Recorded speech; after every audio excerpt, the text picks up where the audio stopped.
right. Hello. Hello, everybody. It is your girl, Medusa Maybe, and I am back with another episode of the I Got Nothing podcast where we talk a little bit about a lot of shit.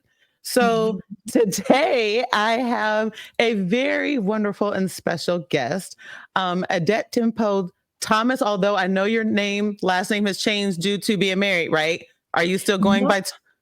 my last name is still Thomas, and Okay. my first name is Adetinpo. Thank you, Adetinpo. Thank you for that. I'm so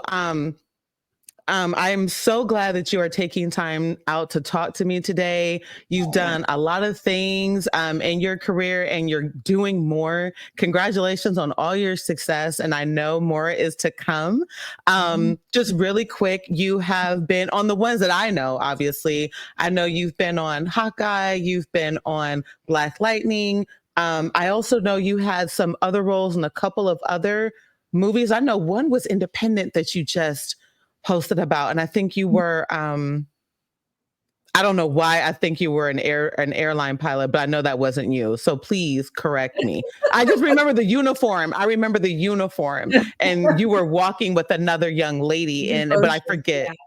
Yeah. Thank you. Yeah. So, just tell us a little bit about yourself, how long you've been acting, what got you started. And, and then we can go into a little bit more. Yeah. Thank you for having me. It's a pleasure to actually connect with you Yes. live. I think this is the second time we've Yeah. talked. Yeah. But for what it's worth for the listeners and the watchers, we connected in that Black Nerds group, Yes. which I love that for us. I'm so embarrassed. I'm so embarrassed. Why? Oh, I mean, I found so much comfort in that group existing. I'm also in a Black girl nerd group because, sometimes men be gatekeeping. Yes. So to grow up listening to, the Linkin Parks of the world and then to watch the nerdy shit and then to get to the point where like we've got a group and the group's got like tens of thousands of people in it. I think it's awesome. And then for me, myself, to be able to step into doing sci-fi, doing superhero stuff is, full circle. Awesome. So about me, I grew up in California and my family moved to Georgia when I was in high school. I've studied acting about since then. So probably since I was 15, but I studied it in college and in grad school as well. And then after grad school, I moved back to Atlanta and have been here ever since, got reps, and, the rest is history, except for it's been that long, so I can't really say but since then, to your point, yes, I have had the pleasure and the blessing of doing Black Lightning, Hawkeye. Devotion was the Korean War. Yes. Starring Jonathan Majors, Glenn Powell, Christina Jackson. I played a Navy officer. That's what it was. Yeah. It could have been the plane in the background. I don't know. I was all messed up, but I knew it. Okay. If you go to my Instagram, if you're listening and you're curious and you go to my Instagram, you'll see like I look like I'm about to fly a plane. It's not amazing. I produce as well. So there is content where I have done short films. I've been in other people's short films since the strike started. I've been in 5, I think it'll be 5 by the end of next month. Nice. And an independent feature as well. Those are the most prominent things. Those are the most recent things. I'm really excited about all the shorts in particular, obviously also the shorts because it's independent filmmakers that I know locally. One's a cinematographer that I've met in the industry working on different projects. Another person is a friend who's independent filmmaker, does really well, book stuff, fantastic actress. I do table reads with her all the time for stuff she has written. And then she just was like, this is going to be one I make. Nice. With because I hosted and like helped curate a Black History short film screening, a Black short film screening for Black History Month. Oh, okay. I kind of just was like, hey, Twitter, who has a movie? And one of the we put it in there. And then later he was like, I'm filming a short in Atlanta. Are you available? And I said, yes, because I was. And let me think. is I'm actually really, really excited about. The team behind it is super dope, and it's kind of an activist thriller. I get to be in my Lara Croft bag, so I'm looking forward to being able to be Nice. You know, getting yeah, doing we love a crunches. good listen, we love a good action flick with, black female leads. So the more the merrier. We need way more Mhm, than what we have. Like quality mhm. movies. Okay. So yes, not that Tubi stuff. Is it gonna be on Tubi? You See, gonna be why on would Tubi? you like that? Tubi is more than nothing. I think success for us will be being allowed to be middle of the road as well. Yeah. All Yeah. kinds of B and C and D films that get Yeah. made by folks that still end up on whatever streaming platform. And if Yeah. Tubi is giving Black people opportunities, then let it be what it is. Okay, Sometimes that's it's fair. not of the highest quality, I will give you that. The writing is not gonna get an Oscar, but There's an award out there for everything these but days, to there's be something honest. to be said about being brave enough to do it, Yeah, period. that's true. That's very true. That's very true. Um, well, Oscar yeah, nominations in here and never write that shit down or and film then, it. right. I just feel like Tubi is made for, honestly, I feel like anything you could think of, if you could find somebody to help you put that shit on TV, that's what Tubi is there for. And then Mhm. it's pure entertainment in whatever form that it is. I will give it that. Yeah, if Um, we put some money together to make a feature, that'd probably be one of the first places I try to take it to. yeah, People, as much as we that's like to fair. joke about Tubi, people are watching Tubi. No, they are. People No, are they doing their are. own They thing. are. It's making its rounds out there. I mean, you got a point about that. To be honest, people are watching Tubi. They're advertising it. They posting Mhm. clips. They're reenacting it on TikTok. Like Tubi has its place. To be Look, honest, people are so Tubi famous, and that's hey, you never know. Everybody starts somewhere. that's So it. I may have to rethink, how I could probably get my start on Tubi. You never know. You never know. So Thanks, I'm just sweet. saying. Well, thank you again for joining me today. I wanted to pick your brain about a few things that were, happening. And with you being in the industry, I just feel like you were the perfect person to talk about some of these things. So you mentioned, and I'm sure the world knows by now, it's resolved at this point. But like with the writer's strike, that did get resolved a little bit ago. And I know the Actors Guild strike is still happening right now. Um, but I wanted to talk to you about some of the meat and potatoes of the writer's strike that you know, from the actor's strike that you're aware of that is still being negotiated, and what outcome are actors looking for. So I know with the writers, I know particularly AI is a pain point. So I Mhm. definitely want to talk about with that with you. And I know with actors, I think it's becoming more of a pain point than, I don't want to say than they thought about, but I think after they saw the resolution that happened with the Writers Guild, Mhm. I think actors are also want protections and things for themselves that don't currently exist right now. So from what and what you've been a part of, what you talked about with your fellow actors and friends and writers, can you just tell us a little bit about the meat and potatoes of the strikes, and as an actor, what the actors are looking for as for a meaningful resolution with Hollywood? Gotcha. Yeah, I can definitely, at the very least, speak for myself and Yes. maybe like 10 friends I have. I think in general, there are some points that are being sought after for the actors. I can only peripherally speak to what's going on with WGA, because I'm not in the guild, and it was more out of solidarity than anything that I'm even aware of what I do know. But Okay. with that being said, the preamble, with that being said, I know a big point for both guilds was residuals and the way we're being paid, especially with streaming. Uh, Mm, our contracts get negotiated every 3 years, I believe, and okay. when it was time to negotiate after the last writer strike, I believe in like the early 2000s, Yeah. everybody kind of took the L on streaming. They're like, this is new. We don't know what this is gonna do. We don't know if it's gonna make Okay. us money. So please, like, let us recoup our cash on this, and then we'll give you guys money on the back end. So I imagine the way it boiled down is that the percentage that we got in residuals compared to network television or film was lower. The way we got paid residuals, how often they're supposed to be paid, when residuals started getting counted, all of that decreased exponentially. And Hmm. in the aftermath of that, which we're still experiencing, we're starting to find that the minimum wage that you can pay writers and actors, especially, is now becoming the ceiling. Also, the middle Hmm. class of both of those professions are starting to be completely gutted because residuals tend to be what is sustaining people. You do 10 Right. things, you do 5, ER, you're the one in the hospital bed kind of Right. thing. That can be what bridges the gap in between projects. Writers make, I'm now making up numbers, right? Don't quote me on this. Right. Right. Right. Right. 50K writing an episode of television, depending on if it's 30 minutes or 50, whether it's streaming or whether it's network or whether it's premium. Right. The residuals for that are still like 10, 15, 20K. But when you write the thing for streaming, it might be 20 for the episode and your residuals might be 2. And for Oh, context for people, it is harder to become a television film writer, like a successful working one, than it is to join the NBA. really?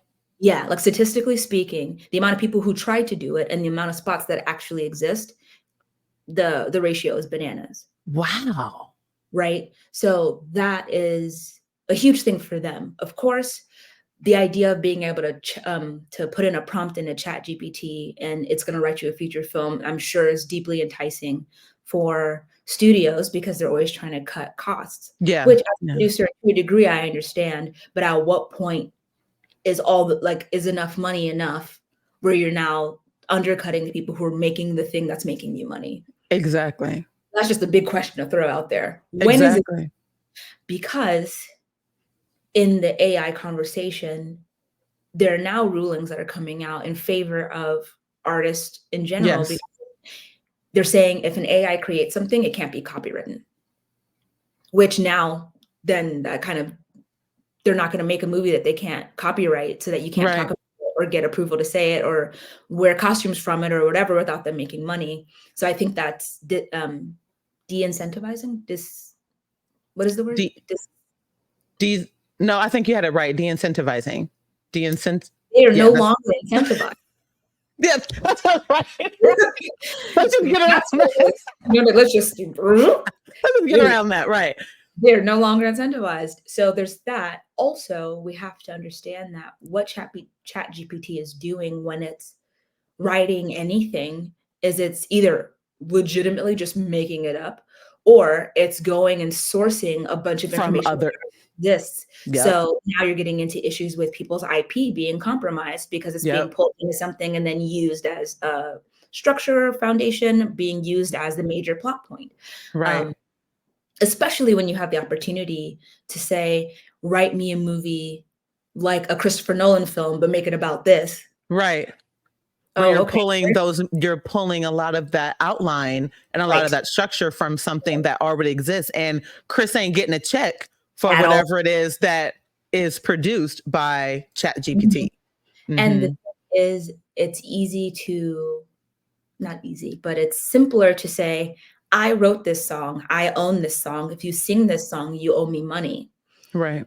than to put out a novel and it's stylized in a way that only certain people write like, but are you about to cut those people a check? Right. And then, of course, Right. the conversation with using AI for that kind of thing doesn't honor the fact that there will be no innovation because it's just borrowing from what already exists, or again, Mm-hmm. just making some shit up and not in a Mm-hmm. good way. It's like making up math and making Right. up like Right. court cases to refer to that don't exist to win court cases. Right. Somebody was Right. recently fined, a lawyer was recently fined for using ChatGPT to write his closing arguments, but ChatGPT was citing court cases that never happened. And Oh no. like, imagine that Oh. being your lawyer. Bro, you couldn't even just write the closing argument? Like, what's So good? like I gotta go to jail because I think the judge backtracked and I forget how it was resolved, but it like that's the that's kind of crazy. Cause like somebody's life is on the line because you can't take like, 30 minutes to do your job, like your actual job or whatever. That's and crazy. there are wonderful ways that using AI is going to benefit our lives, but we create machines to make our lives easier so that we can go make art, not so the machines can make art and then we still have to go till the soil. You know what I mean? Mm-hmm. It's also really scary to watch. This is getting tangential, but it's scary to watch it for the musicians as well, because now I can write a whole song in the style of Ariana Grande, but with Sierra's voice, and it's gonna make it. And then Like what do me and my daughter were talking about how over in Korea, how you there are some K-pop band members that are fully AI. They're not even real Mm, people. And how she told me how there was one group where in a group, I think it's a boy group, she told me some of the members are real, other members are AI. And they look like a regular person, but when you talk to them a little bit in regular speech, you can tell some shit is off. And it came out that they're fully AI generated. So now you're getting into where AI is obviously brought in to look like a person, sound like a person, sing, move, dance like a person. And so the company can make all the money off of this artificial person. And now they don't have to pay anybody anything because they own the AI, and this AI is generating millions of dollars. mhm. And now they don't have to worry about, but it's also now taking away from if there is an actual genuinely talented person out there who now Mhm. can't get their shot Right. because you've got AI doing all this stuff and they don't have to pay the AI. They don't have to feed the AI or clothe Mhm. it, or whatever. So it's saving them money, but it's also ruining real people. So it's like, where do we draw the line Right. in what we allow AI to do? It's Period. crazy. It's And crazy. on the actor side of things, that episode of the new season of Black Mirror, the episode about like not reading the terms and conditions of Yeah. Netflix and then being able to Yeah. make based on your life, and then actors who signed away their likeness or having to do like Yeah. people kiki and ha ha ha, that's so ridiculous. But when people, I forget how they did it, but people had to click something to approve watching it in the first place. Yes. They didn't Yes. read it and then used real people's images as part of the campaign because they showed how easy it was for people to just sign their rights away and not realize Yep. it. Let alone Yep. when you're intentionally wanting to participate and then that's still being used to your disadvantage. Because if you do say, okay, here's my likeness, here's my voice, here's, 30 hours of me doing something. Now make me a character in your movie. Are you still handing out best actor awards? Because they can say, she cried a little too much. Let's dial it back a little bit. I didn't like her angry. Let's change it and make her sad instead. How about we change her features? I don't like her hair. Let's do something with that. Let's lighten her up, and or No. darken her or whatever. You already know. You know what I mean? Like where does that line exist in terms of that? So the AI of it all is murky at best. And I imagine what's going to be written is at least, I hope at the very least, just our consent being required. Because you already see that some people do it intentionally, but you already see that. So a lot of celebrities can't like walk down the street without people recording them for Right. clout, put it on TikTok, Right. Twitter, Facebook, whatever. Mm-hmm. So I don't know about that part. And then, of course, as an actor, when it comes to our residuals, it's a very similar issue as WGA has. So what we get paid is based on our time initially and then residuals thereafter. But the way network is paid is not the way that streaming is paid, is not the way that uh, premium channels are paid. For Right. example, if you're on a show that's streaming, they don't have to pay you residuals for a year. But if Wow. I was to be Really? on The Resident on Fox, I probably get residuals within 6 months, if not a quarter, like 3. That's They don't have to. Yep, they just don't have to because they have time to recoup their losses. Also, something people don't know, and I was reading this, I don't know if it's been debunked, I doubt it because I do believe it to be true. What Netflix does specifically, because now they're letting the algorithm kind of decide what yeah. stays, what goes. I imagine Right. there's human oversight, but who's to say? Right. You don't start getting paid residuals until I think like a week after the thing is released, maybe 2 to 3 days after the thing is released to give them a chance to recoup. Okay. However, if you put out content that has low viewing numbers in the first 3 or so days that it's released, even if 6 months later, 20 million people watch it, it's likely to be canceled. So if And then you people never get residuals from. so people would get it eventually, but I mean, the likelihood of your show getting picked up is based on if they watch it in the first weekend, but also you are not paid any residuals for who watches it in the first weekend. So best case scenario, 20 million people watch your show the first weekend, but you are not getting residuals on any of that 20 million. Oh my goodness. Mhm. So when you get into the nitty-gritty of how some of this kind of plays out over time, that's how we find ourselves here, because there's no way for us to realize that streaming would blow up the way it did because of the climate catastrophe. Sorry, what I mean is the global pandemic. Yes, There's so yes, many yes. catastrophes. There's so many chaos. It's all over. It's So well, you know, there was a little tornado, you know what I'm saying? Like it's always something. yeah, it's giving flood. Yeah, right. So because of the pandemic, who would have thought that we'd all be at home and streaming would blow up the way it did? Every single Right. network would put everything on streaming because, for example, the show that I was on, well, the multiple shows that I was on the CW, you get paid for it to air on television, but not the Right. first time. It needs to air on television multiple times for you to get network residuals. But what Okay. these networks are doing is it'll air on TV the first time, and then it goes to their free platform and it's streaming now. So the way they're paying So individuals is based on a completely different model that's significantly lower. interesting. These studios, these networks are Loopholes they looping. sneaky. So I think over the last several contracts, SAG has not been happy with the way things have unfolded, at least the actors. I think the committee does what it can, but they know actors are barely making it half the time as it is.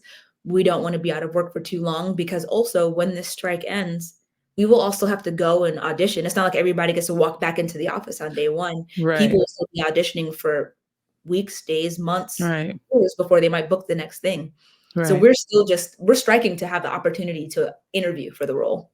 And now mind you, let's remember we're talking about like actors like yourself. I mean, we're talking all actors, but in Mhm, terms of when we're talking like dollars and cents, we're also talking about we're not talking about like Ben Affleck level type mhm, actors. You know what I'm saying? We're talking about actors like yourself who are not the face of these large blockbuster, you know, shows and movies. You know, we are talking about the extras. We're talking about mhm, the body doubles. We're talking about, you know, some the side characters here and there, and not even probably the side characters that are like there throughout the show. You know, we're talking about the side characters who come in for a couple of episodes and maybe you don't right, see them again until the end of the show or a climax point or whatever. if So ever, it's right, very clear, right? So it's very clear that when we're talking about money and when people, you know, are listening to this and you're, you know, looking at, well, why do the actors need more money? They all got more mhm, money. A yep, lot of actors like yourself are like me. mm, A lot, you yes, know, you have like I watch your sometimes being an actor series that you do on Instagram, but I mean a lot of actors like yourself, actors and actresses like yourself have regular jobs that they go to or they yeah, try to get up, you know, streaming and do the TikToks and mhm, OnlyFans, you know, and stuff like that because I mean we're talking about those of you, like I said, who are not the multi-millionaire right, blockbuster name carrying type people. And I think that's really important to have absolutely, that discernment because while yes, you know, this strike and hopefully everybody's striking, not those ones, you know, that are doing the most or whatever, but you know, people like, you know, the Ben Afflecks and, you know, and the, I don't even want to say J-Lo because we're not going to go on that, but you know, like just those who have been acting for a while, you know, mhm, and who are okay, you know, they're fine. You know what I'm mhm, saying? We're talking about those who are not those level type actors and actresses, you right, know. which is the majority of actors, because again, there's a reason they call them A-list. There's like 100 people on that A-list, but if you go look at IMDb, there are millions of actors on the website in the database, Hmm. right? Hmm. I think people when you start booking stuff, there has been, I think it's largely dissolved because of this strike. There has been this You need to make it seem like you're constantly working so that people want to work with you, because if it seems like you did that one thing and then you have to go back to work at Trader Joe's, then it seems like you've become a failure or whatever it is. Right. When the Right. reality of them being willing to wait till people lose their houses, well, as far as the actors go, they started slowing things down long before May when WGA went on strike. They started slowing things down last summer, hoping that we wouldn't have reserves to live off of in the first place when we go on strike. And it's been over 100 days now So that because way you'll be desperate. They want that desperation. they want the desperation. They want us to have nothing. The gag is we're actors and we hardly get paid anything anyway. People already had 2, 3 side jobs. So, oh, okay, I just can pick up more hours at the restaurant or more Right. nanny gigs or more dog walking gigs because Right. this time is free now. Right. So that threat, I think, is just inhumane to begin with. But Yeah. also, it's not glitz and glamour as much as it is often smoke and mirrors. Mm. Because you also have Mm. numbers on the back end of a lot of this stuff. You Mm-hmm. could, and I can break it down, but it might get it too much in the weeds. But you can be a series regular on a show that makes 100K, but your take home when you do the math is closer to 25 after you pay everybody. After your lawyer gets a cut and your manager gets a cut and your agents get a cut, and then you got to pay a PR person, you got to pay for hair and makeup, you got to pay for that, all costs money. And you have to get to a certain point in your career where those things are being given to you for free or being covered by the studio. But the majority of actors are journeymen, people who pop in on an episode of this, say one word on that, say a line. Maybe they pay the lawyer in 4 episodes of such and such, and then don't do anything for 6 months. And then they get another one day thing. And then when you start doing the math about how we get paid per episode or per day that we're working, most people in the union, I think they say it was above 80%, I wanna say. Above 80% of the people in the union don't make enough to qualify for health insurance. I heard that, and I forget Mhm, where I heard that. I forget. I was watching a video of somebody out on the picket line, and I don't remember who said it, but I remember hearing that, and I was thinking like, wow, like we're talking basic basic. healthcare Mhm, that's out there on we're also talking about like market level healthcare, like healthcare that I could pay mhm. and get off the This is market. fancy stuff. Yeah, this is just like the Right. Just yeah. Like I remember Mhm. listening to that, like that can't be true. Like it can't be true. And let me add some icing to the cake. The cutoff for us to like, what the amount of money we need to make to qualify for health insurance is less than $30,000. Wait, wait a minute. Wait. So you So you need to be able to make a certain amount of money to qualify for health insurance. It used to be like 16, and then there was a tier that was like above 25. But during the pandemic, no, I think it was 16 and maybe like 28. But during the pandemic, because no one was working for months and no one was putting into the pot that pays into health insurance, they mhm. made it like 23. And there's only one tier. And the majority of people lost their health insurance because, again, we weren't working for about 6 months, just like people aren't clocking the fact that next year a shit ton of people are about to lose their health insurance because we haven't been working Yeah. for the last 5 or 6 months. The cutoff Right. and how much you need to make to qualify for health insurance is less than $30,000. There are 160,000 people or something in the union. 80% of them plus do not have health insurance, which means that well over 100,000 people in the Are union. making less than $30,000 to Yes, qualify for health care. yes. Wow. So it's not money to live off of. And I understand that it sounds like so much to say, "Oh, I said one line and I made $1,000 that day." And I think it's gone up because inflation. But if you only do that 3 times in a year, and that's a really That successful year if you're an early actor, that's not that's sustainable. nothing. Yeah, it's not. If you get a It's guest not. star, which I think the minimum for, the top of show, which means, like, your name's at the beginning credits, you get the most you can make minimum. Mhm. Uh, is if even if it's 10,000 and you do 3 of those a year, if you live in LA, by the time you That's get after taxes, that's nothing.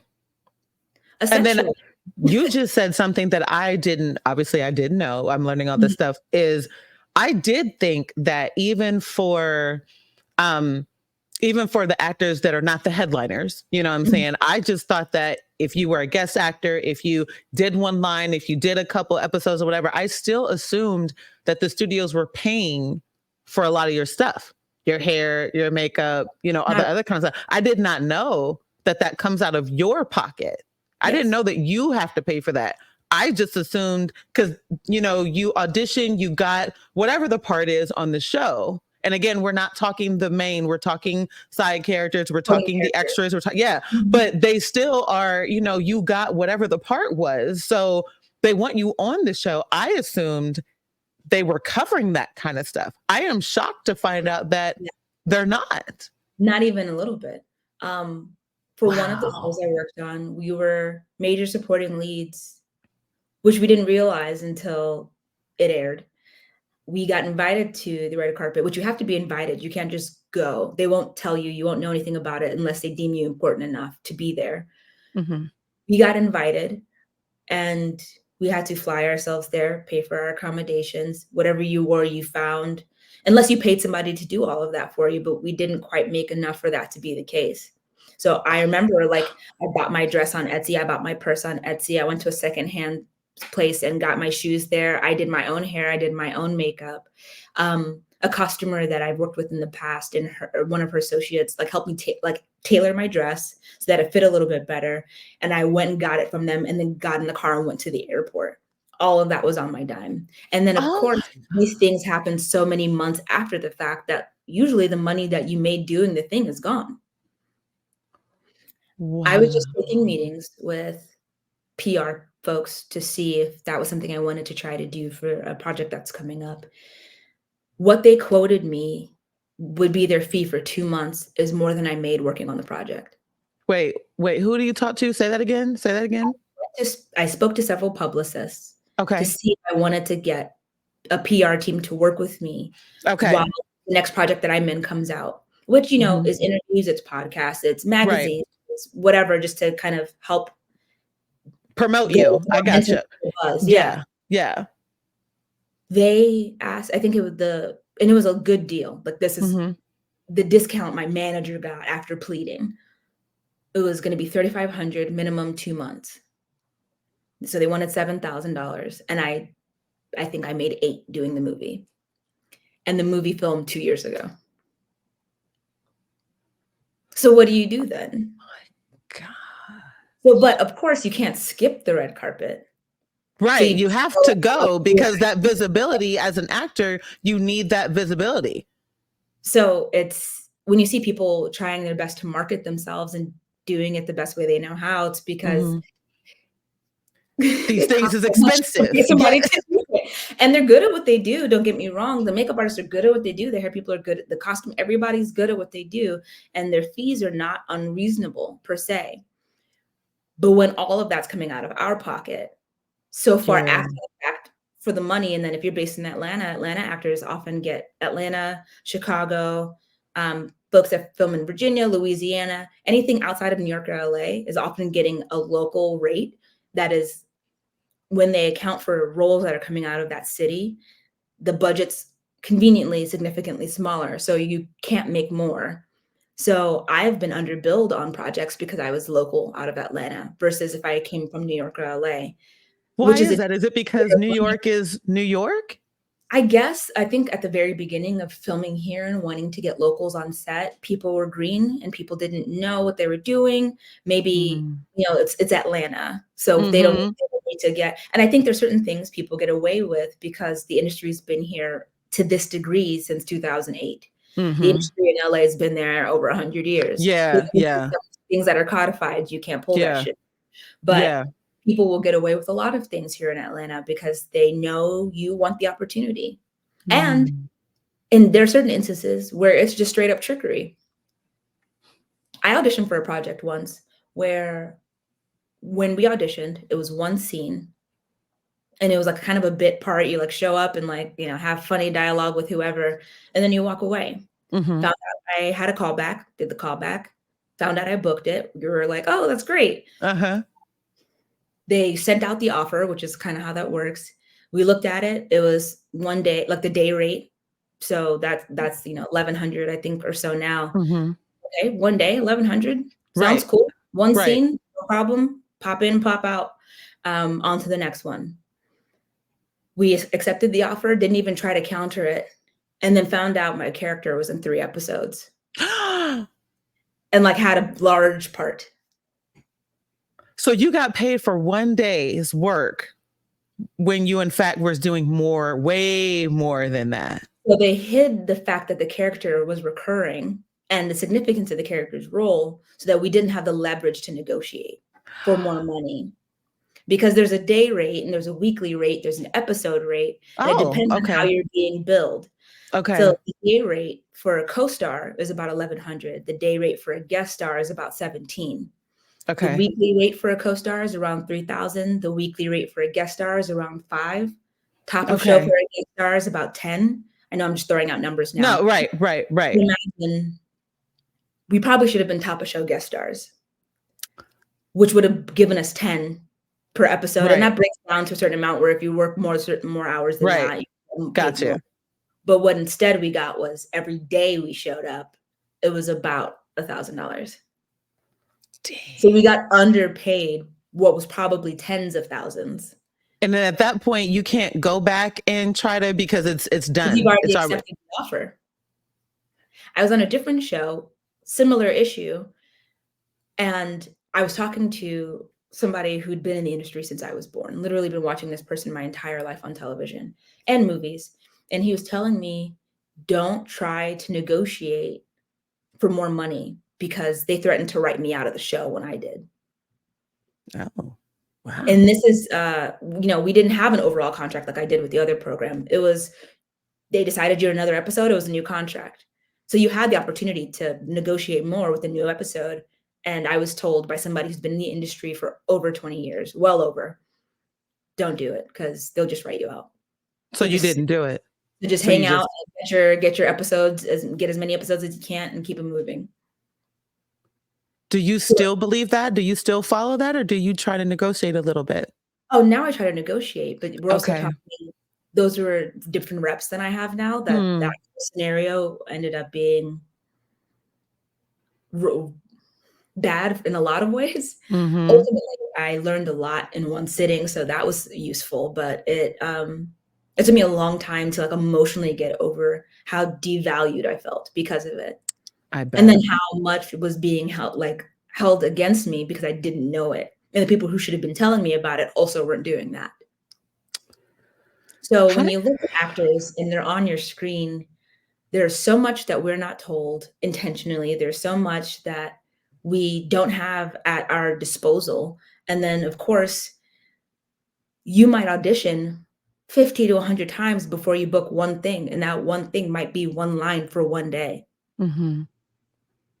And if you do 5 of those in a year, that's a great year. Okay, We're on strike because we're not getting paid enough. The middle class of actors is disappearing because residuals are so low. Also, they apparently want to replace us with AI, and the current structure is not sustainable because you will just run out of people to be doing it, or at least the quality people, because you're scaring everybody off because they can't afford to live below the means they would like to. And it's just general, like, health insurance, can buy groceries, can live inside. I can't live inside. Oh my But gosh. not, This is but I I know understand. what you mean. I understand what you're saying. I know what 'Cause it the looks like. cost of living. No, the cost of living, and I mean, again, we're not talking about those A-list headliners. We're talking about Mhm. regular schmegular people like yourself and me. I mean, like you said, living in Atlanta, and then you also wanna live in a place where I mean, you're not trying to live, like, in the super expensive, but you Right. do want to live somewhere where I mean, it doesn't look like you living on Skid Row or something like that. You know what I'm Right. saying? Mhm. Like you want to be able to live like everybody else, Mhm. and the cost of living is high in a lot of states, Mhm. So if, I mean, if you're not making enough to even afford Mhm. basic health care, Mhm. I Then can't what are we? imagine. Yeah. Right. So, and it's interesting how, actors get treated, and woe is me. Oh gosh, cry me a river. But also, people are very dismissive of being an artist and what it takes and Mhm. how difficult it can be and the amount of training that goes into it. They say it takes 15 to 20 years, 10 to 15 to be an overnight success. When Mahershala Ali popped out on the scene, people are like, "Who is this? Moonlight? Where did he come from?" Yeah. He'd been on, like, every show for, like, a smooth 10 years before that. Same with Viola. Mhm. So people seem like they're popping up out of nowhere. Viola Davis went to Juilliard. Yep, she sure did. Almost all of the top 10 builds in Black Panther went to literally Yep. Yale. Yep. Yep. So it's not just this frivolous thing, because also during the pandemic, I almost called it the panini press. During the pandemic, Anybody would understand. Because I've referred to that a couple of times, so you're fine. people are so dismissive. Why don't you go get a real job? When everybody was stuck at home, what did people do? They listened to music, they watched TV, they read books, and they Yep. like painted and colored. So where would all of that content have been if we had all went and gotten real jobs? Also, Mhm. not easy to do. It's not easy to do. I'll use myself as an example. I have a master's in acting from the University of Connecticut. My undergraduate degree is in theater, also from a prominent university, the University of Georgia. Mhm. I was a business major for several years, so I also have that business experience. I have worked in marketing, I have worked in sales, I have led and organized conferences, literal conferences in team building and leadership development. Mhm. I have applied to jobs. It took me about 2 years applying to jobs to get a corporate job, and this was within the last couple of years. I was applying and applying and applying, and I think what finally made the difference is I knew somebody that worked there, which is how a Mm. lot of jobs go, sure. Yeah. Yeah. I kind of had to omit the truth about me, like, how much of an actor I was, Mhm. and it was kind of like a cross my fingers, they don't Google me kind of Mm. thing. Yeah. Got the job, and then the company got acquired and layoffs were coming, and I got laid off because this You're isn't really what new. you do anyway. Yep. Sure. Because eventually people had accidentally stumbled upon a show I was on and realized that it wasn't just casual, because I'm also in Marvel while we sit in this conference room. So I started applying for jobs again. I got laid off in February. I still haven't found another corporate job. Oh my gosh. Also, for what it's worth, 2, 3 weeks before we went to the red carpet for Marvel, I applied for a job at Target and didn't get it. I think you and I talked about that, I think, before, and I was just like, I don't know, like, I don't have a response for that because What I'm can you so say? I What mean, poor because it's guy? like there are a lot of people who are out here, right? Right, like, and then you think about all the people out here who are struggling to get jobs, right? Right, I mean, the job market is the job market is the job market, and right. all of that. But I will always be in disbelief at, especially those of us who have, masters like yourself and things like that. I find it so crazy how all these companies with these educated and business minded and professional folks and knowing how to do this and leadership. Leadership, we want Mhm. somebody who's a leader and can do this and do that. But you know what I'm saying? But it's like but it's all right, but it's all right here. And like Right. when you interview me, you can see it in my Mhm. ideas. I give it to you in the way that I present myself and the way that I talk to you and all of that. And then you're still like, oh, you don't hire the person, but then you're out here screaming how Nobody hard wants it is to. nobody wants a job. You know how many people are deeply underemployed? You know that I have sold cars, sold earrings, I worked in rental apartments, to be fair. I didn't sell them. Mhm. I have waited tables. I have been like I worked catering and like walked around with the thing. The Oh easiest job, one of the easiest jobs I've ever had was that corporate job. One of the simplest jobs I've ever had was that corporate job. is it because it was less people to deal with? No, because it wasn't hard. So catering, working as a Well, honestly, working as a waitress is hard. I've only been, Mhm. I was a hostess at one point, very long time ago in my life. I will never go back into the restaurant business ever again. See? But I've but I've been a hostess, so I know that shit's Mhm. hard. So I have to agree with you honestly on that. But my goodness, so it's like as somebody who's been acting for a little bit now, how Mhm. do you stay motivated? And what would you recommend? So from the things that you've learned, like you talked about how there was trickery in the industry, and you talked about Mhm. how you basically got underpaid because they did not tell you the literally the kind of role and the importance of your character and all those things. What one, how do you stay motivated? Because I'm not gonna lie, like I'm listening to you talk, and in my head, I'm thinking, I need to be very grateful for the job that I have. And that's and I know I might sound like a little bit of an asshole, but it's No, literally no, I in my understand head right completely. now. You know, I like I need understand to be very grateful about the job that I have because we're not going to talk about what I would probably be doing for money if I didn't do my regular job. But but then what also would you, what also advice would you give to people that are thinking of, Mhm.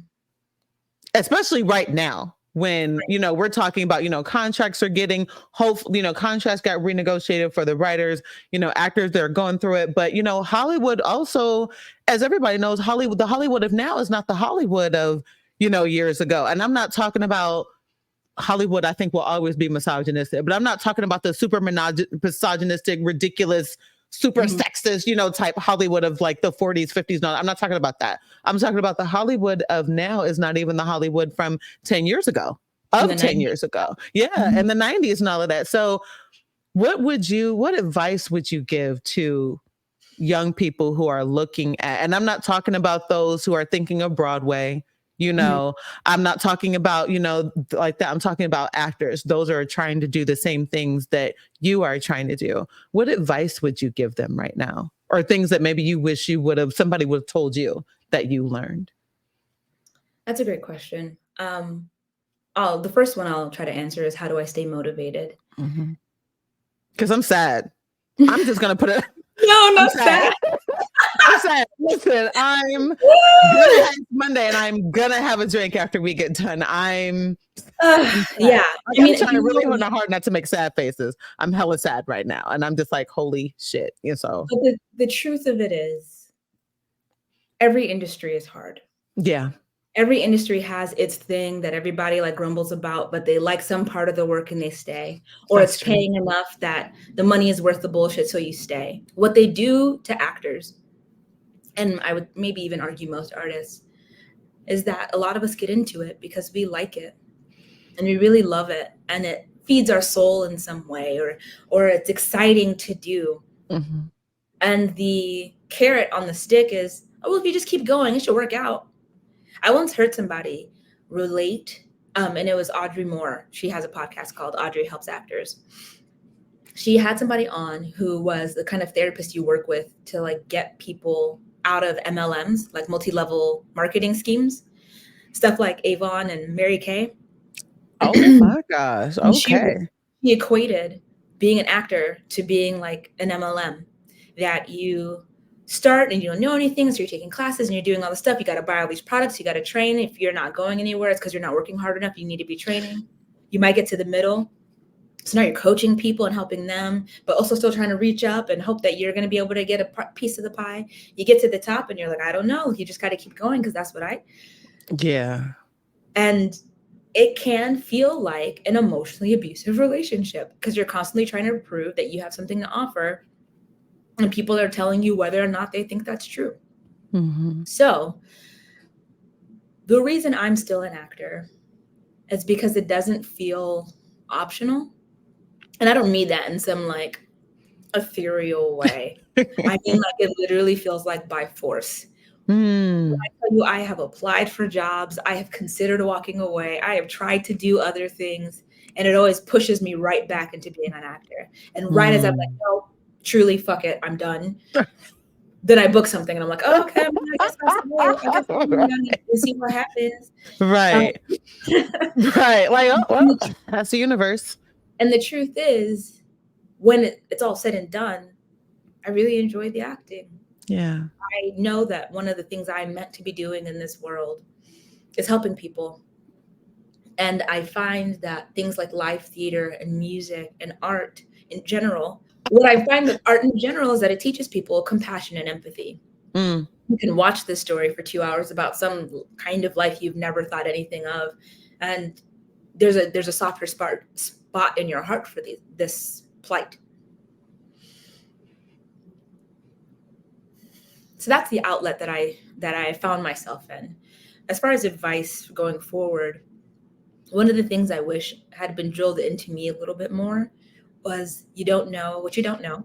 Mm. So ask a lot of questions. Also, if you can get not even a mentor, but somebody who's a couple steps ahead of you, who's willing to answer questions when you're curious about how things play out and you don't want to ask like your agent or somebody so you don't feel dumb. I did that with air quotes if you're listening.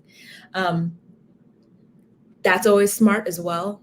But that's actually largely what my little series is on Instagram. People have a lot of grandiose thoughts about what being an actor is, but sometimes what it is saying no to auditions.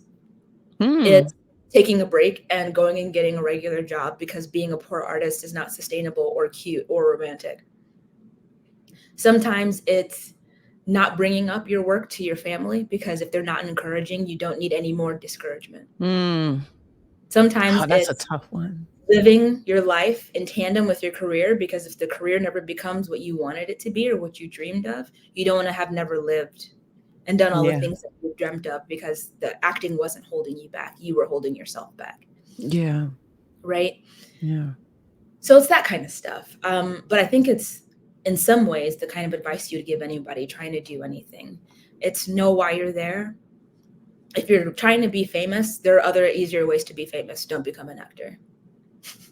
I actually remember being told in undergrad, and I've shared this, though I know it can be a little controversial, but if you can see yourself doing anything else and being happy, people would argue go do that instead. Because the heartache that can come along with trying to pursue your art and monetize it in a way that's sustainable can be too great for people. Yeah. Something that's not coming up a lot during, and now it's, the tone of the podcast has gotten really sad. No, but I mean, it's true. I mean, moving in the direction, but well, I mean, like, I think about that even with the podcast because, I don't know if this will get monetized. I'm not even going to lie. I don't even know if I think about doing enough episodes to worry about it. I do it because it allows my creativity to flow out so it doesn't get stuck and overwhelm me and all that stuff because I'm not giving it an outlet. But for some people who do podcasts, trying to get monetized, same thing for video game streaming, whatever, out here, if it doesn't work, then it's like a hole starts to fill up because it's like, well, shit, I tried to follow my dream. My dream didn't work. So now, there's nothing, so I mean, it's the same kind of thing. And it's that spiral. So I think I've already said it, but to be succinct in my answer, advice I would give somebody who's thinking about becoming an actor, it's why do you want to become an actor? What does success look like for you? And how will you know if you've achieved it? If you don't have a support system, is there one that you can create or a community that you can find? And how long are you willing to do it? So for you, I'm going to ask you two of those questions. How long are you willing to do it? And what does success look like for you? How long am I willing to do it?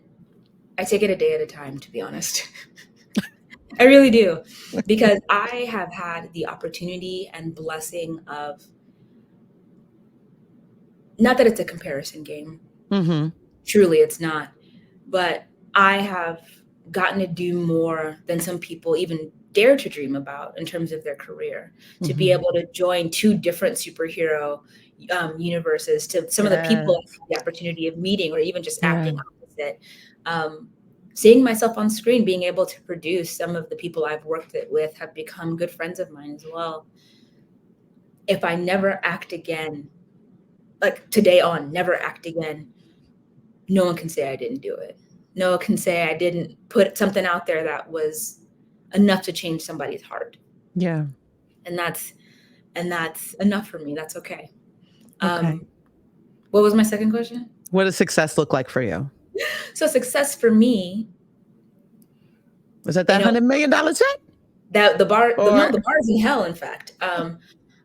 I just want to be able to work consistently Hmm. on stories that I find meaningful with people who are pleasant and make enough money to live comfortably. It doesn't sound like Actually, too much to ask, in all actually, honesty, when this you is put it not like to be that. famous. It doesn't seem fun.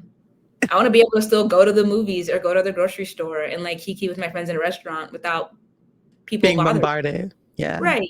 Because people Yeah. feel ownership of you when they see you and they feel like they know you, which I understand because I've been on that side of it as well. Mhm. But I just want to have, like, I mean, as if it were a corporate job, I just want to be able to like go to work and it's not toxic and go home and the paycheck's solid. Yeah. I thank you very much. I really don't. I can Yeah. honestly say, and maybe I shouldn't admit this, but I don't think I have ever in my life made more than 50K in a year. And considering some of the I'm rounding projects up to you've the been nearest on, 50. I'm like, rounding up to the nearest 50. Mhm, and considering the kind of project that I know that you've been on so far, mhm. that is crazy to me. Yeah. That's Take crazy to home, me. not even take home, just like Yeah. 50K came in maybe 1 year. Whew, this was a, yeah, I'm Eye gonna, opener? Yeah. it's But also definitely an eye opener. but also, it's not all bad. Yeah. Yeah. And it's with anything, but you just actually have to mean it. We are blue collar workers just like everybody else, and we just wanna be paid fairly for the work that we're doing and the hours that we pour in. Because the true is that when you watch some of these shows, they'll film an hour-long show in 8 days, and those are 12 to 16-hour days, and sometimes they're overnight. Yeah. They will film movies for months at a time, Mhm. and then there might be months where there's nothing. But people are absolutely pouring in blood, sweat, tears because people who are also forgotten about in this conversation about these 2 strikes, they're still IATSE. There's still all the other different departments that exist on set who, in solidarity, have not gone back to work. There wasn't much warning for other unions, and people have been out of work for 5, 6 months now. And we're talking about the people behind the cameras, right? Mhm, The lighting and the mhm. cameramen and Right, the the grips, grips the and all of gaffers, those. Yeah. construction folks, the people who work in the production office, hair, makeup, costumes, all of Mhm. it. Mhm. All those people are sitting at home in solidarity, maybe by force, but also they are just waiting too. And Mhm. some of their contracts are coming up and some of them are not unionized. Because this is only because we have a union to begin with. A union that Yeah. had to form because they used to not have food on set or get people Right. vacuum folks. Right. Unions are awesome. Everyone should join one or start one. Start your own union. Go do it. It's easy. I'm kidding. It's not. But do it anyway. And also keep hope and faith. There is no life without hope. So Mhm. you might as well lean in and do the best you can because that's really all we can do anyway. So what I've definitely learned too is if you're gonna do it, if you're gonna do this, then you have to make a commitment to it as well. And like you said, I think your point about coming up with a tangible time frame, how long are you gonna do it? Because Mhm. there's a lot of people, this is gonna Mm, it's gonna sound horrible coming out of my mouth. Like, so any of my friends that this may apply to, I'm sorry. Like, I love y'all, but I'm sorry. But you got a lot of people still trying to be rappers and they're like 40, 50 years old. you know, and I'm that's just true. I'm just I saying, like, mhm, I'm mhm. not saying you should stop. Right. I'm just saying you might want to maybe put a lot of that energy into something else that's going to help you pay your bills while you're still, doing that on Mhm. the side because it's not, it may not be happening just yet for whatever the reason may be, Right. but it's just not happening. So it's like, how long are you willing to give up your life doing this if you're not Mhm. seeing any, fruitful rewards from it, whether it's a movie, whether it's connections, whether it's, Mhm. whatever the case may be, it might be time to do a shift, but what does that look like for you? What is that amount of time that you're willing to do that? I think that's really important because some people never stop. Right. Like, and they haven't gotten There anything from it. might not be Yeah. anything wrong with that. I will say, No. to answer your question, I had a professor, Dr. Giles, Frida Scott Giles. She's a lovely person. If you ever, we just Google her. She's wicked smart. Um, yeah, I love her so much. She said, give it 5 years at a time. Hmm. And at the end of the 5 years, reevaluate. You want to start another 5, do another 5. But don't do 6 months or 2 years and it's kind of haphazard. It doesn't have to be 5 literally, but that's what I've been doing since. Give it 5 Okay. years, go, okay. I think at the end of 5 years, I was doing Hawkeye. Okay. That sounds right. So I was like, well, I mean, I'm gonna keep going. We'll see where I am in another 3. I imagine it will be better than where I was when I was doing Hawkeye, so I might keep going another 5. But I also have a really supportive partner who has a regular person job. So let's be does very, he very have your healthcare? Is that where the healthcare comes from? Is through absolutely. him? Yeah. He gets How does paid he feel? regularly. How does he feel about your journey? Hmm, I know he he's supports you, but I'm sure he has those moments where he looks at you and he's like, "Are you sure you wanna, you know?" I don't know no, if he does. actually, I don't know no, if he does. he doesn't. He actually Okay. take my auditions, and he's pretty Oh. good. I've booked some cool shit reading opposite him. I actually had a call back for a movie with the director today, and it was him sitting in the chair, like, reading the lines with me. He, like, blocked off his Nice. book schedule to do it. It was very sweet. I love So it. I love it. he's deeply supportive, and he sees me trying. He's also seen my work, and he believes in me as well. And truth be told, he tells me he's waiting for my break to hit so that he can stay at home and be I my, know like, that's right. chef. And I'm here for it. The No, scantily that's clad right. walking around offering me grapes, you know, it's gonna be He's my like, health. listen, I'm waiting on you to get big so I can retire early. That's, you know what I'm Quite saying? literally, quite literally. So I do also have these conversations with him because if I'm being honest, there's part of me that feels bad sometimes about the direction I've gone in because I worry that I'm holding our family hostage While you pursue your dream. because at this point, honestly, I would have been making more money doing some full-time random job somewhere else. Mhm. I can understand that. But I mean, But it's coming.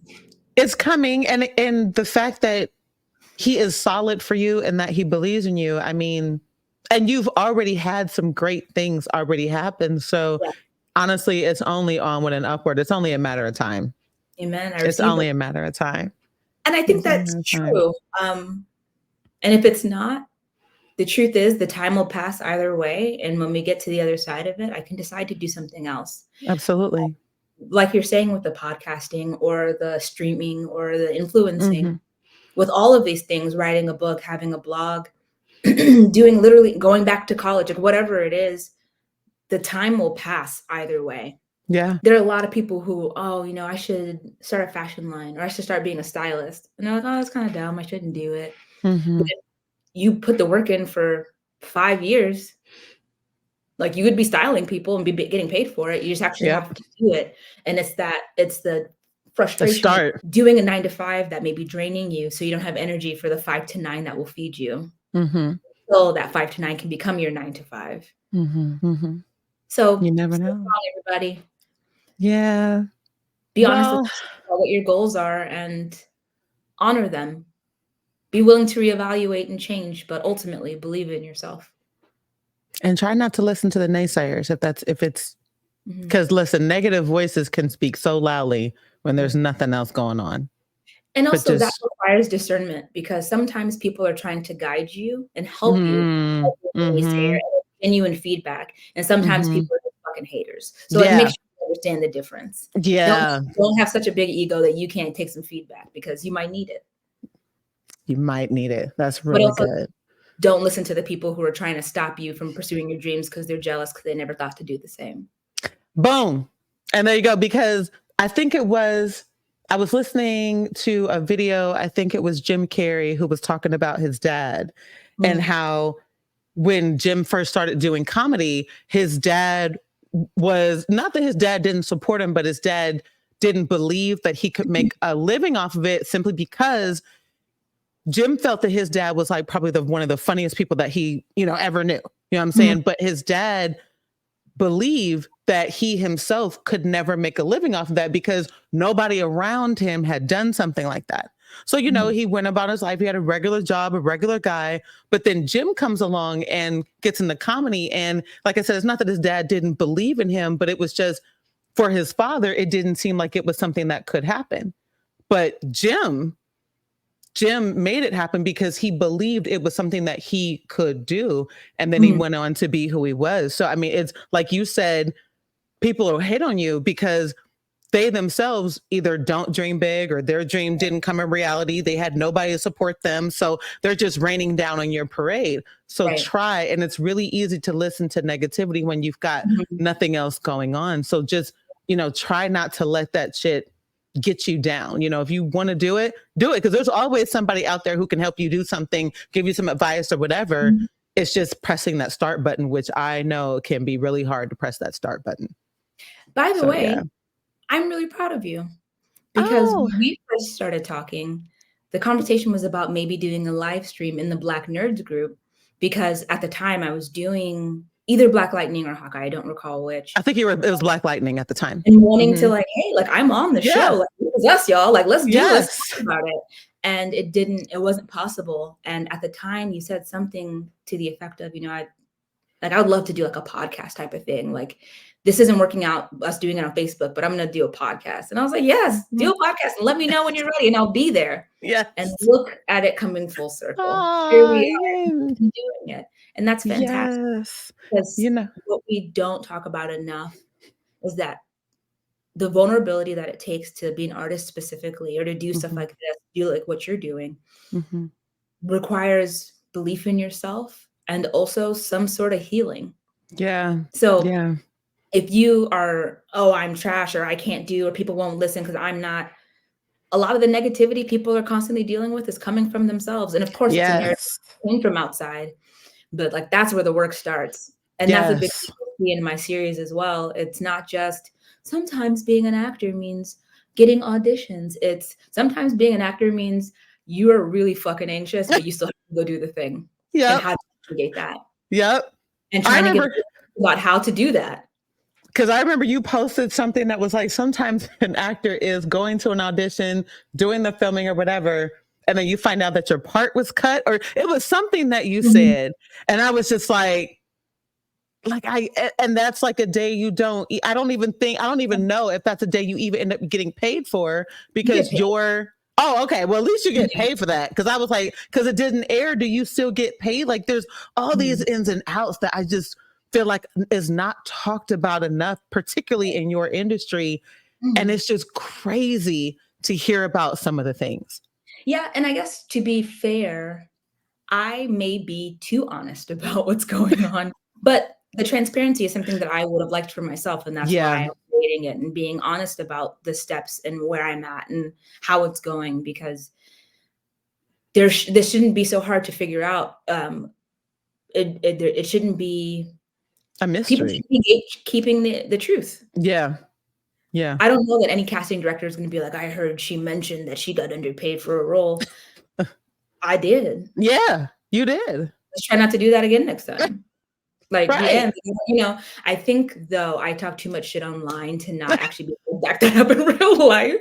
So the repercussions, the chips will fall where they may, but no one will say that I wasn't sincere and that I wasn't being honest. And no one can't remove them credits from underneath your name either when somebody looks you up. So there Yeah. you Girl, right? So, I know I love talking to you. I would love to do this again. But Yes. I know you got to go because your time literally is money. And again, I just want to thank you so much for taking time to talk to me Mhm. today. I really learned a lot. And I hope that anybody who listens, anybody who watches will, I think, understand a little bit more because again, I think it's easy when you're thinking of certain actors and you're like, They don't need no money. They're making all this money, but you're thinking of the big time names. You're thinking of the Lawrence Fishburnes and the Leonardo DiCaprios and the Denzel Washingtons, but there's tons of people involved in shows and movies and talk shows and whatever else that you consume, all of that. There's tons of people behind the scenes who bring these things to life, and actors like yourself, because some of these actors need somebody to talk to. You need people in the background. You need the person to maybe give you the envelope in the scene. You need those to make a movie. And I just think that a lot of people don't realize, I didn't realize, honestly, how little a lot of you make. And I just hope it brings to life and gives people a little bit more information about why these strikes are so important, because it's not the big actors who need the money. Right. It's actors like you. It's actors like your neighbor next door or whoever who didn't give up their job or had to go back to being a mailman because they can't make enough to do whatever. Yeah. So I learned a lot from this, and I thank you for talking to me about this and having this conversation. And if we do this again, which I hope we do, hopefully we can have a better conversation about the projects you're working on. We can actually talk about them and just, without bleeping everything out. Yeah, without bleeping everything out. And then talking a little bit more, because I would love to dig into next time your Black girl nerdiness, because I love it. You already know I'm with you there too. And I would love to talk more about that and how that it does. I don't know if it guides you, but just kind of like when you're looking at roles, which you talked about briefly earlier, when you're looking at roles, what are those things you look for when you go audition? I would love to talk about that in another one. So hopefully we can do this again. But that is, we'll schedule it. Love it. All right. Well, that is our time. And again, I want to thank Adetinpo. Did I say it right? Adetinpo. I'm gonna have to say that a couple of times. I want to thank Adetinpo Thomas for taking time out to talk to me. And again, you can catch this podcast on YouTube. It'll be up on some of your favorite streaming platforms like Pandora and Spotify. I had to think of it for a second. And I'll see you guys next time on the next show. Have a good one. Peace.